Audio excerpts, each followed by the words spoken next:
ಮಳವಳ್ಳಿಯ ಜನತೆಯ ಬಗ್ಗೆ ಅತ್ಯಂತ ಮೌಲ್ಯಯುತವಾದಂತಹ ಮಾತುಗಳನ್ನಾಡಿದಂತಹ ಶ್ರೀನಿವಾಸ್ ಜಿ ಕಪ್ಪಣ್ಣವರಿಗೆ ಮೊದಲನೇದಾಗಿ ನಾನು ಅಭಿನಂದನೆಗಳನ್ನು ಸಲ್ಲಿಸ್ತಾ ಇದ್ದೀನಿ.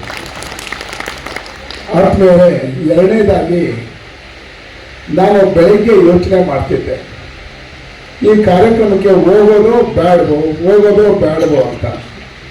ಯಾಕೆ ಅಂದರೆ ನನಗೆ ಈ ಬಸವಣ್ಣವ್ರಿಗೆ ಒಂದು ವಚನ ಜ್ಞಾಪಕ ಬರುತ್ತೆ, ಕಾಲಿಗೆ ಕಟ್ಟಿದ ಗುಂಡು ಬೆನ್ನಿಗೆ ಕಟ್ಟಿದ ಚೆಂಡು ಈಜಲು ಗುಂಡು ಮುಳುಗಲು ಬೆಂಡು ಇಂತಿಪ್ಪ ಸಂಸಾರ ಶರದಿಯಂ ಕಳಾಂತಕನೆ ಕಾಯೋ ಕುಲದ ಸಂಗಮ ದೇವ ಅಂತ.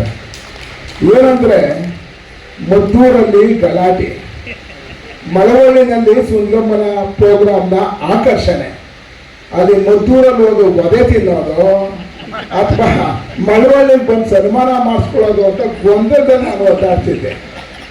2 ಗಂಟೆಗೆ ಏನು ಇಲ್ಲ ಪರವಾಗಿಲ್ಲ ಅಂತ ಅಂದಾಗ ಚಂದ್ರು ಎಲ್ಲ ಕಡೆ ಮಾಹಿತಿ ಇದ್ರು, ನಮ್ಮ ಅಕಾಡೆಮಿ ಸರ್ ಚಂದ್ರು ಮಾಹಿತಿ ತಗೊಂಡಾದ್ಮೇಲೆ ಇಲ್ಲ ಹೋಗೋಣ ಅಂತೇಳಿ ನಾವು ಬಂದ್ವಿ. ಮದ್ದೂರಲ್ಲಿ ಬಂದಾಗ ಅಲ್ಲಿ ಚೋಚೋ ಬಹಳ ಫೇಮಸ್ ಅಂಗಡಿ ಇದೆಯಲ್ಲ, ಅಲ್ಲಿ ಚೋಚೋ ತಗೊಂಡು ಚಂದ್ರು ಸರ್ ಎಲ್ಲ ಶಾಂತವಾಗಿದೆ ಸರ್ ಅಂತ. ನಿಜವಾಗ್ಲೂ ನನಗೆ ಬಹಳ ಸಂತೋಷ ಆಯಿತು.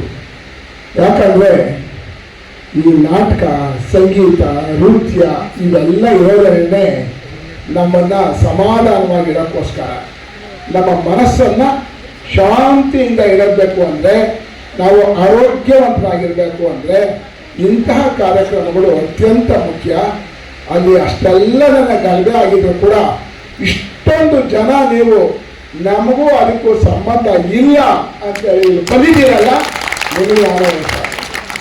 ಯಾಕೆ ಅಂದರೆ ಕುವೆಂಪು ಒಂದು ಕಡೆ ಹೇಳ್ತಾರೆ, ಆ ಮತದ ಈ ಮತದ ಹಳೆ ಮತದ ಸಹವಾಸ ಸಾಕಿನ್ನು ಬಂದಿದ ಈ ಮನುಜ ಮತಕ್ಕೆ ವಿಶ್ವ ಪದಕ್ಕೆ ಅಂತ ರಾಷ್ಟ್ರಕವಿ ಕುವೆಂಪುರವರು ಹೇಳ್ತಾರೆ. ನಮ್ಗೆ ಯಾಕ್ರಿ, ನಾವೆಲ್ಲ ಮನುಷ್ಯರು, ಆ ಮತ ಈ ಮತ ಎಲ್ಲ ಬಿಟ್ಟು ಮನುಜ ಮತ ವಿಶ್ವ ಪಥಕ್ಕೆ ನಾವು ಹೋಗೋಣ, ನಾವೆಲ್ಲ ಸಹೋದರರಂತೆ ಬದುಕೋಣ ಅಂತ ಹೇಳಿದಂತ ಮಹಾನ್ ಚೇತನದ ಶಕ್ತಿಯ ದೀಪಗಳು ನಮ್ಮ ಈ ಮಂಡ್ಯದ ಜನ. ಅಂಥವರ ನೆನೆಸ್ಕೊಳ್ತಾ ನಾನಿವತ್ತು 1-2 ಮಾತುಗಳನ್ನ ಹೇಳೋದಕ್ಕೆ ಬಯಸ್ತೇನೆ. ನಮ್ಮ ಕರ್ನಾಟಕದ ಅತ್ಯಂತ ಪ್ರತಿಭಾಪೂರ್ಣ ನಟರಾಗಿರ್ತಕ್ಕಂಥ ನಮ್ಮ ಸನ್ಮಾನ್ಯ ಮಂಡ್ಯ ರಮೇಶ್ ಅವರಿದ್ದಾರೆ. ಅವರು ಕೂಡ ಮಂಡ್ಯ ಜಿಲ್ಲೆಯವರು. ಅವರು ಎಂತೆಂಥ ಒಳ್ಳೊಳ್ಳೆಯವರಿದ್ದಾರೆ ನೋಡಿ. ಒಂದು ಕಡೆ ಅತ್ಯಂತ ಸ್ತುರದ್ರೂಪಿಯಾಗಿ ಈ ನಾಡಿನ ಇಡೀ ಇಂಡಿಯಾದ ದಂತಕಥೆಯಾಗಿದ್ದಂತಹ ಮಳವಳ್ಳಿ ಸುಂದರಂನವರು, ಅಷ್ಟೇ ಸುಂದರವಾಗಿರ್ತಕ್ಕಂಥ ನಮ್ಮ ಮಂಡ್ಯ ರಮೇಶ. ಮಳವಳ್ಳಿ ಸುಂದರಂನವರು ಹಾಡಕ್ಕೆ ಕೂತ್ಕೊಂಡ್ರೆ 3 ತಾಸು 3.5 ತಾಸು ಹಾಡೋರಂತೆ. 3.5 ತಾಸು ಹಾಡಿದ್ರೆ ಬಂದು ಕುಳಿತವರು ಆಕಳ್ಸಕ್ ಕೂಡ ಯೋಚನೆ ಮಾಡೋರಂತೆ. ಈ ಯಾರನ್ನ ಅಪ್ಪಿತಪ್ಪಿ ಆಕರ್ಸ್ಬಿಟ್ರೆ ಪಕ್ಕದಲ್ಲಿ ಏನ್ ಕೇಳ್ಕೊಳ್ತಾರೋ, ಇಷ್ಟು ಒಳ್ಳೆ ಸಂಗೀತದ ಮಧ್ಯೆ ಅನ್ನೋರಂತೆ. ಅಂತಹ ದೊಡ್ಡ ಅಭಿಜಾತ ಕಲಾವಿದ, ಸಂಗೀತ ಸರಸ್ವತಿ ಮಳವಳ್ಳಿ ಸುಂದರಂನವರು. ಅತ್ಯಂತ ಸ್ತೋತ್ರಪಿ, ಎಂಥ ಪುಣ್ಯವಂತರು ನೀವು ಮಳವಳ್ಳಿಯವರು. ಅಂತಹ ಆಕೆ ಒಂದು ಸರಸ್ವತಿ ಜನಿಸಿದ ನಾಟಲ್ಲಿ ನೀವು ಕೂಡ ಜನಿಸಿದ್ದೀರಿ ಅಂದರೆ ನೀವು ಪುಣ್ಯವಂತರು. ಅದಕ್ಕೆ ಕುವೆಂಪು ಹೇಳೋದು, ಕರ್ನಾಟಕವೆಂದರೇನು ಬರಿಯ ಹೆಸರೇ ಮಣ್ಣಿಗೆ ಮಂತ್ರಕಣ ಶಕ್ತಿ ಕಣ ಅಂತ ಕುವೆಂಪು ಹೇಳ್ತಾರೆ. ನೀವೆಲ್ಲರೂ ಕೂಡ ನಿಜವಾಗ್ಲೂ ಈ ಮಣ್ಣನ್ನು ಹುಟ್ಟೋದಕ್ಕೆ ನೀವು ಅತ್ಯಂತ ಅದೃಷ್ಟವಂತರು ಅದನ್ನು ನಾನು ಭಾವಿಸ್ಕೊಂಡಿದ್ದೀನಿ. ಸುಮಾರು 22 ವರ್ಷಗಳ ಹಿಂದೆ, 21 ವರ್ಷದ ಹಿಂದೆ ಸುಂದರಂನವರ ಶತಮಾನೋತ್ಸವ ಆಯಿತು, ಜನ್ಮಶತಮಾನೋತ್ಸವ ಆಯಿತು. ಜನ್ಮಶತಮಾನೋತ್ಸವ ಸಂದರ್ಭದಲ್ಲಿ ಕಪ್ಪಣ್ಣವರು ನಾಟಕ ಅಕಾಡೆಮಿ ಅಧ್ಯಕ್ಷರಾಗಿದ್ದರು.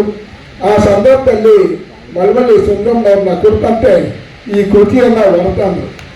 ಆ ಸಂದರ್ಭದಲ್ಲಿ ನಾನು ಅವರೆಲ್ಲ ಸೇರಿ ಬೆಂಗಳೂರಿನಲ್ಲಿ ಭಾರತೀಯ ಯಾತ್ರಾ ಕೇಂದ್ರದ ಮೂಲಕ ಬಹಳ ದೊಡ್ಡ ಒಂದು ವಿಚಾರ ಸಂಕಿರಣವನ್ನ ಮತ್ತು ಒಂದು ನಾಟಕವನ್ನು, ಪೌರಾಣಿಕ ನಾಟಕದ ಪ್ರದರ್ಶನವನ್ನು ನಾವು ಏರ್ಪಾಡು ಮಾಡಿದ್ವಿ. ನಿಜವಾಗ್ಲೂ ನನಗನ್ಸುತ್ತೆ, ಮಳವಳ್ಳಿ ಸುಂದರಮ್ಮನವ್ರ ಬಗ್ಗೆ ಅವತ್ತು ನಾಗರತ್ನಮ್ಮನವರು, ಗಿರಿಜಾ ಲೋಕೇಶ್ ಅವರು, ಪರಮಶಿವನ್ರವರು, ಸರೋಜಮ್ಮ ಅವರು ಸುಂದರಮ್ಮನವರ ಮಗಳು ಸರೋಜಮ್ಮ ಅವರು ಇವರೆಲ್ಲರೂ ಕೂಡ ಮಾತನಾಡಿದ ಕೇಳಿದಾಗ ನನಗೆ ನಿಜವಾಗ್ಲೂ ರೋಮಾಂಚನ ಆಯಿತು. ಯಾಕೆ ಅಂದರೆ ಮಳವಳ್ಳಿ ಸುಂದರಮ್ಮನವರು ಏನಾದ್ರು ಮನಸ್ಸು ಮಾಡಿದಿದ್ರೆ ಇವತ್ತು ತಮಿಳುನಾಡಿನ ಜಯಲಲಿತರನ್ನು ಕೂಡ ಮೀರಿದಂತಹ ಒಬ್ಬ ಶ್ರೇಷ್ಠ ನಟಿಯಾಗಿ ತಮಿಳುನಾಡಲ್ಲಿ ಇರಬಹುದಾಗಿತ್ತು. ಆದರೆ ಆಕೆ ಸಿನಿಮಾಗೆ ಹೋಗಲಿಲ್ಲ. ನಾನು ಯಾವುದೋ ಒಂದೇ ಒಂದು ಸಿನಿಮಾನೋ 2 ಸಿನಿಮಾನ ಮಾಡಿ ನಾನು ಸಿನಿಮಾಗೆ ಹೋಗೋದಿಲ್ಲ, ನಾನು ರಂಗಭೂಮಿನಲ್ಲೇ ಏನೇ ಕಷ್ಟ ಆದರೂ ಉಳ್ಕೋತೀನಿ ಅಂತೇಳಿ ಉಳ್ಕೊಂಡಂತಹ ಮಹಾನ್ ರಂಗಭೂಮಿಯ ತಾರೆ ಅಂತ ಅಂದರೆ ಅದು ಮಳವಳ್ಳಿ ಸುಂದರಮ್ಮನವರು. ಹಾಗಾಗಿ ನಮ್ಮ ಕನ್ನಡ ಬದುಕಿರೋದು. ಕನ್ನಡ ಇದೆಯಲ್ಲ, ಕನ್ನಡ ನಾವೆಲ್ಲ ದೊಡ್ಡ ದೊಡ್ಡ ಬೊಲರೋ ಕಾರ್ಗಳಲ್ಲಿ ಕೈ ತುಂಬ ಚಿನ್ನದ ಚೈನು, ರೋಡ್ಗಳನ್ನ ಚಿನ್ನ ಥರ ಕಾಣಿಸೋ ಹಾಕೊಂಡು ಕೈನಲ್ಲಿ ತುಟ್ಟಿಗೆ ಒಂದು ಸರ ಹಾಕೊಂಡು ಓಡಾಡ್ತೀವಲ್ಲ ಕನ್ನಡ ಪರ ಹೋರಾಡ್ಕಾರರು ಅಂತ. ಅದು ಮುಖ್ಯ ಅಲ್ಲ. ಒಂದು ಕನ್ನಡ ಕಟ್ಟುವಿಕೆ ಅಂತ ಅಂದರೆ ಒಂದು ರಂಗಭೂಮಿಗೆ ಬದ್ಧತೆ, ಒಂದು ಕಾವ್ಯಕ್ಷೇತ್ರದಲ್ಲಿ ಬದ್ಧತೆ, ನಾಟಕ ಬರೆಯೋದ್ರಲ್ಲಿ ಬದ್ಧತೆ, ಸಂಗೀತ ಹಾಡೋದ್ರಲ್ಲಿ ಬದ್ಧತೆ. ಇಂತಹ ಬದ್ಧತೆಗಳನ್ನ ನಮ್ಮ ಶ್ರೇಷ್ಠರು ಕಳಿಸ್ಕೊಟ್ಟಿದ್ದಾರೆ. ಕುವೆಂಪು ಆಗಿರ್ಬೋದು, ಪ್ರಿಯಂಶಿ ಆಗಿರ್ಬೋದು, ತೀನಂಶಿ ಆಗಿರ್ಬೋದು, ರಾಜ್ಕುಮಾರ್ ಆಗಿರ್ಬೋದು, ಇವರೆಲ್ಲರೂ ಕೂಡ ನಮ್ಗೆ ಇದನ್ನ ಕಳಿಸ್ಕೊಟ್ಟು ಹೋಗಿದ್ದಾರೆ. ಹಾಗಾಗಿ ಇವತ್ತು ಮಳವಳ್ಳಿ ಸುಂದರಮ್ಮನವರು ಕೂಡ ಅಂತ ಒಂದು ಮಹಾಪಂಕ್ತಿಯ ನಮಗೆ ಹಾಕೊಟ್ಟು ಹೋಗಿದ್ದಾರೆ. ಹಾಗಾಗಿ ಇವತ್ತು ಮಳವಳ್ಳಿ ಸುಂದರಮ್ಮ ಅಂತ ಅಂದರೆ ನಮ್ಮೆಲ್ಲರಿಗೂ ಕೂಡ ಕನ್ನಡಿಗರ ಎಲ್ಲರೂ ಕೂಡ ಒಬ್ಬ ಮಾರ್ಗವನ್ನು ತೋರಿಸಿದಂತಹ ಮಾರ್ಗದರ್ಶಿ ಎಂದು ಕೂಡ ತಪ್ಪಾಗಲಾಗ್ತಿಲ್ಲ. ಇಂತಹ ಮಹಾನ್ ಚೇತನದ ಕಾರ್ಯಕ್ರಮವನ್ನ ನಮ್ಮ ಮಧು ಮಾಡ್ತಾ ಇದ್ದಾನೆ. ಮಧು ಈ ಊರಿನಲ್ಲಿ ಹುಡ್ತಾ ಅನ್ನೋದನ್ನು ಬಿಟ್ರೆ ಊರಿಂದ ನಾವಿಗೇನು ಹೆಚ್ಚಿಗೆ ಲಾಭ ಆಗಿಲ್ಲ. ಎಲ್ಲ ಹೆಚ್ಚು ಕಡಿಮೆ ಮೈಸೂರಲ್ಲೇ ಇರ್ತಾನೆ, ಅದು ಇದು ಕೆಲಸ ಮಾಡಿಕೊಂಡು. ಆದರೆ ತನ್ನ ಹುಟ್ಟಿದೂರಿನ ಋಣವನ್ನು ತೀರ್ಸೋಕ್ಕೋಸ್ಕರ ಪ್ರತಿ ವರ್ಷ ಮಳವಳ್ಳಿ ಸುಂದರಮ್ಮನವರ ಹೆಸರಿನಲ್ಲಿ ನಾಟಕೋತ್ಸವವನ್ನು ಮಾಡ್ತಾನೆ. ಕಾಲೇಜು ವಿದ್ಯಾರ್ಥಿಗಳಿಗೆ ತರಬೇತಿ ಶಿಬಿರವನ್ನು ಮಾಡ್ತಾನೆ. ನಿಜ ಹೇಳಬೇಕು ಅಂತ ಅಂದರೆ ಈ ತರಬೇತಿ ಶಿಬಿರ ಅವೆಲ್ಲ ಮಾಡಬೇಕಾದ್ರೆ ತನ್ನ ಪ್ಯಾಂಟ್ ಜೋಬ್ ತೂತಾಗೋವರೆಗೂ ಕೈ ಇಡ್ಕಿ ದುಡ್ಡಿದೆಯಾ ಅಂತ ನೋಡಿ ತೂತ್ ಮಾಡಿಕೊಂಡು ಕೊನೆಗೆ ಮೈಸೂರಿಗೆ ಹೋಗ್ಬಿಟ್ಟು ಸಂಪಾದಿಸ್ಕೋತಾನೆ. ಅಂದರೆ ಅಷ್ಟರ ಮಟ್ಟಿಗೆ ದುಡ್ಡನ್ನು ಕಳ್ಕೊಂಡು ರಂಗಭೂಮಿಯ ಕೆಲಸವನ್ನು ಮಾಡಬೇಕಂತ ನಮ್ಮ ಈ ಪುಟ್ಟ ಹುಡುಗ ಮಧು. ದಯವಿಟ್ಟು ನೀವೆಲ್ಲರೂ ಕೂಡ ಮಧುವನ್ನ ಕೈ ಹಿಡಿದು ನಡೆಸಬೇಕಾಗಿದೆ. ಯಾಕಂದ್ರೆ ಈ ನಾಡಿದೆಯಲ್ಲ, ಒಬ್ಬ ಅಂಬರೀಷನ್ ಕೊಟ್ಟಿದ್ದೀರಿ, ಇನ್ನು ಬೇಕಾದಷ್ಟು ಜನ ಕಲಾವಿದರು ಕೊಟ್ಟಿದ್ದೀರಿ. ಇಡೀ ಪೌರಾಣಿಕ ರಂಗಭೂಮಿಗೆ ಒಂದು ದೊಡ್ಡ ಶಕ್ತಿಯನ್ನ ಕೊಟ್ಟಂತ ಶಂಕರೇಗೌಡರು ಜನಿಸಿದಂತಹ ನಾಡು ಈ ಮಂಡ್ಯ. ಇಂತಹ ಮಂಡ್ಯದ ಇವತ್ತು ಇನ್ನೊಬ್ಬ ಪುಟ್ಟ ಹುಡುಗ ಇದ್ದಾನೆ. ಇವರನ್ನ ನೀವು ಕೈ ಹಿಡಿದು ನಡೆಸಬೇಕಾಗಿದೆ. ಯಾಕಂದ್ರೆ ನನಗೆ ತುಂಬಾ ಲಾಸ್ ಆಯ್ತು ಅಂತ ಬಿಟ್ಟು ಹೋಗ್ಬಿಡ್ಬಾರ್ದು, ಅವನು ನಡೆಸಬೇಕು. ಇವತ್ತು ನೋಡಿ ಇಷ್ಟೊಂದು ಜನ ನೀವು ಬಂದಿದ್ರೆ ನಮಗೆ ಸಂತೋಷ ಆಗುತ್ತೆ.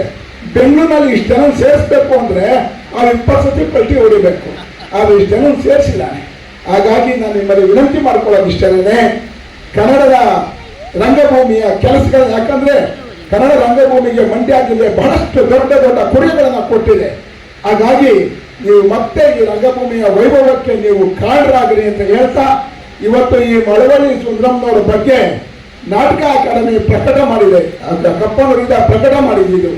ಇದರ ಪ್ರತಿಗಳು ಕೇವಲ 150 ಪ್ರತಿಗಳನ್ನು ಮಾತ್ರ ತಂದಿದ್ದೀವಿ.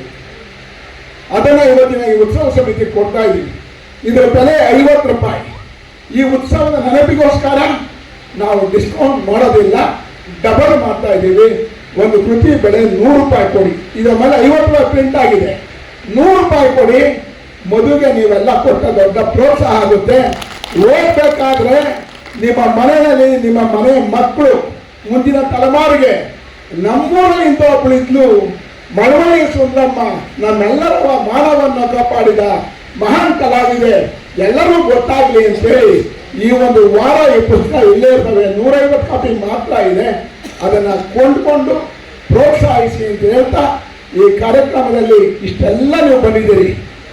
ಏನಾದರೂ ಬದಲಾವಣೆ ದೇಶದಲ್ಲಿ ಮಾಡಬೇಕು ಅಂದ್ರೆ ಅದು ನಿಮ್ಮಿಂದ ಮಾತ್ರ ಸಾಧ್ಯ. ಯಾಕಂದ್ರೆ ನಾವು ಈ ಸರ್ಕಾರಗಳಾಗ್ಲಿ ರಾಜಕಾರಣಿಗಳಾಗ್ಲಿ ಅವ್ರು ಯಾರು ಕೂಡ ಬದಲಾವಣೆ ಮಾಡಕ್ ಸಾಧ್ಯ ಇಲ್ಲ, ಮನಸ್ಥಿತಿಗಳನ್ನು ಬದಲಾಗಕ್ಕೆ ಸಾಧ್ಯ ಇಲ್ಲ. ನೀವು ಮಾತ್ರ ಸಾಧ್ಯ. ಡಿವಿಜಿ ಹೇಳ್ತಾರೆ ಕಗ್ಗದಲ್ಲಿ, ಸರಕಾರ ಹರಿಗೋಲು ತೆರಸುಗಳು ಇಂತಿತ್ತ ಸುಡ ಕುಡಿದವರು ಹುಟ್ಟು ಹಾಕುತ್ತಿಹಾರು. ಬಿರುಗಾಳಿ ಬೀಸುವುದು, ಜನರದ್ದು ಕುಣಿವರು, ದೋಣಿ ಮುಳುಗದಿರುವುದು ಅಚ್ಚರಿಯೋ ಮಂಕುತಿಮ್ಮ ಅಂತಾರೆ. ಅಂದ್ರೆ ಈ ಸರ್ಕಾರಗಳು ಅಂತಕ್ಕಂಥವು ಒಂದು ರೀತಿಯಾದಂತಹ ಹುಟ್ಟು ದೋಣಿಗಳಂತೆ. ಅದನ್ನ ನಡೆಸ್ತಾ ಇರ್ತಕ್ಕಂಥ ಸರ್ಕಾರಗಳು ನಡೆಸ್ತಾ ಇರೋರು ಅಂತಾರಪ್ಪ ಅಂತ ಅಂದ್ರೆ ಅದೇ ಈ ದೋಣಿ ನಡೆಸ್ತಾ ಇರೋನು ಎಂಡ ಕೊಡೋವೆ ಅಂತ. ಎಂಡ ಅಂದ್ರೆ ಅಧಿಕಾರ ನಡೆಸೋರು ಬೇರೆ ಬೇರೆ ತರ ಅಮಲುಗಳನ್ನ ನೇರಿಸ್ಕೊಂಡಿರ್ತಾರೆ, ಅಧಿಕಾರದ ಅಮಲುಗಳನ್ನ. ಈ ಅಧಿಕಾರದ ಅಮಲುಗಳನ್ನ ನೇರಿಸ್ಕೊಂಡಿರ್ತಕ್ಕಂಥವ್ರು ಈ ಸರ್ಕಾರ ನಡೆಸ್ತಾ ಇರ್ತಾರೆ. ಆದ್ರೆ ಒಂದ್ ಕಡೆ ಜನ ಹೇಳ್ತಾರೆ, ಅಯ್ಯೋ ಇದು ದೊಡ್ಡ ಸರ್ಕಾರ, ಬರೀ ಸುಳ್ಳು ಹೇಳೋ ಸರ್ಕಾರ, ಗೋಮು ಸೌಹಾರ್ದತೆಯನ್ನು ಕೆಡಿಸೋ ಸರ್ಕಾರ ಅಂತ ಎಲ್ಲ ಮಾಡ್ಕೊತಿರ್ತಾರಂತೆ. ದೊಡ್ಡ ಅಲೆ ಅದು ಎದ್ದಿರ್ತದಂತೆ. ಆದರೂ ದೋಣಿ ಮುಳುಗದಿರುವುದು ಅಚ್ಚರಿಯೋ ಮಂಕುತಿಮ್ಮ. ಯಾಕಂದ್ರೆ ನಾವೆಲ್ಲರೂ ನೀವೆಲ್ಲರೂ ಕೂಡ ಕೇಳಿದಕ್ಕೆಲ್ಲ ಚಪ್ಪಲಿ ಹೋಗ್ಕೊಂಡು ಸುಮ್ಮನೆ ಕೂತ್ಕೊಂಡ್ಬರ್ತೀವಿ. ಯೋಚನೆ ಮಾಡಿ ನಾವು ಬದಲಾವಣೆಯನ್ನ ಮಾಡೋದಕ್ಕೆ ಸಿದ್ಧ ಆಗಬೇಕು. ಆಗ ಮಾತ್ರನೇ ನಿಜವಾಗ್ಲೂ ಈ ಮಳವಳ್ಳಿ. ಯಾಕಂದ್ರೆ ಒಂದ್ ಕಡೆ ಹೇಳ್ತಾರೆ, ನಾವು ಈ ನಾಟಕ ಸಂಗೀತ ಎಲ್ಲ ನೋಡೋದು ಏನಕ್ಕೋಸ್ಕರ ಗೊತ್ತಾ? ನಿಮ್ಮ ಮಕ್ಕಳಿಗೆ ತೋರಿಸ್ಬೇಕು. ಏನಕ್ಕೆ ಅಂದ್ರೆ ಮಾನವೀಯತೆಯನ್ನು ಬೆಳೆಸ್ಕೊಳ್ಳೋದಕ್ಕೋಸ್ಕರ, ನಾವು ಮೊದಲು ಮನುಷ್ಯ ಆಗೋದಕ್ಕೋಸ್ಕರ. ಸಿದ್ದಯ್ಯ ಪುರಾಣಿಕ ಹೇಳ್ತಾರೆ, ವೈದ್ಯರೇ ಆಗು, ಡಾಕ್ಟರೇ ಆಗು, ಇಂಜಿನಿಯರ್ ಆಗು, ರಾಜಕಾರಣಿಯಾಗು, ಮಂತ್ರಿಯಾಗು, IAS ಅಧಿಕಾರಿಯಾಗು, ಏನಾದರೂ ಆಗು, ನೀವು ಬಯಸಿದಂತೆ ಆಗು, ಆದರೆ ನೀನು ಮೊದಲು ಮಾನವನಾಗು ಅಂತ. ನಾವೆಲ್ಲರೂ ಕೂಡ ಮನುಷ್ಯತ್ವದಿಂದ ಬದುಕಬೇಕು ಅಂತ ಅಂದ್ರೆ ಇಂತಹ ಕ್ರಿಯೆಗಳಲ್ಲಿ ತೊಡಗಿಸ್ಕೊಳ್ಳೋಣ, ನಾವೆಲ್ಲರೂ ಮನುಷ್ಯರಾಗೋಣ ಅಂತ ಹೇಳ್ತಾ ನೀವು ಇಷ್ಟೊತ್ತ ಮಾತನಾಡೋದಕ್ಕೆ, ನೀವೆಲ್ಲರೂ ಕೇಳಿದ್ದಕ್ಕೆ ಧನ್ಯವಾದ ಅನಿಸ್ತಾ ಇದ್ದೀನಿ. ನಮಸ್ಕಾರ.